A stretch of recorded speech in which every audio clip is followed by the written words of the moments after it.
नमस्कार दोस्तों, आज हम गणेश जी की कथा सुनेंगे। एक बार की बात है, सभी देवता बहुत ही मुश्किल में थे। सभी देवगण शिव जी की शरण में अपनी मुश्किलों का हल के लिए पहुँचे। उस समय भगवान शिव जी के साथ गणेश और कार्तिकेय भी वहाँ बैठे थे।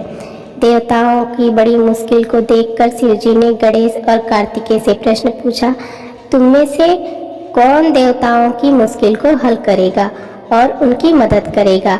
जब दोनों भाई मदद करने के लिए तैयार हो गए तो शिव जी ने उनके सामने एक प्रतियोगिता रखा। इस प्रतियोगिता के अनुसार दोनों भाइयों में जो भी सबसे पहले पृथ्वी की परिक्रमा करके लौटेगा वही देवताओं की मुश्किल में मदद करेगा।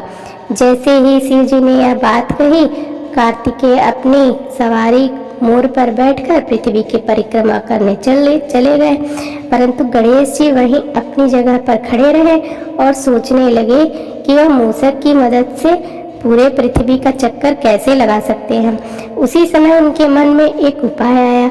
वे अपने पिता शिव जी और माता पार्वती के पास गए और उनके 7 बार परिक्रमा करके वापस अपनी जगह पर आकर खड़े हो गए। कुछ समय बाद कार्तिकेय पृथ्वी का पूरा चक्कर लगाकर वापस पहुंचे और स्वयं को विजेता कहने लगे।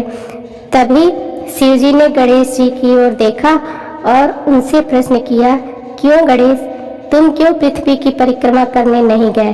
तभी गणेश जी ने उत्तर दिया, माता पिता में ही तो पूरा संसार बसा है, चाहे मैं पृथ्वी की परिक्रमा करूं या अपने माता पिता की, एक ही बात है। यह सुनकर शिव जी बहुत खुश हुए और उन्होंने गणेश जी को सभी देवताओं के मुश्किलों को दूर करने की आज्ञा दी।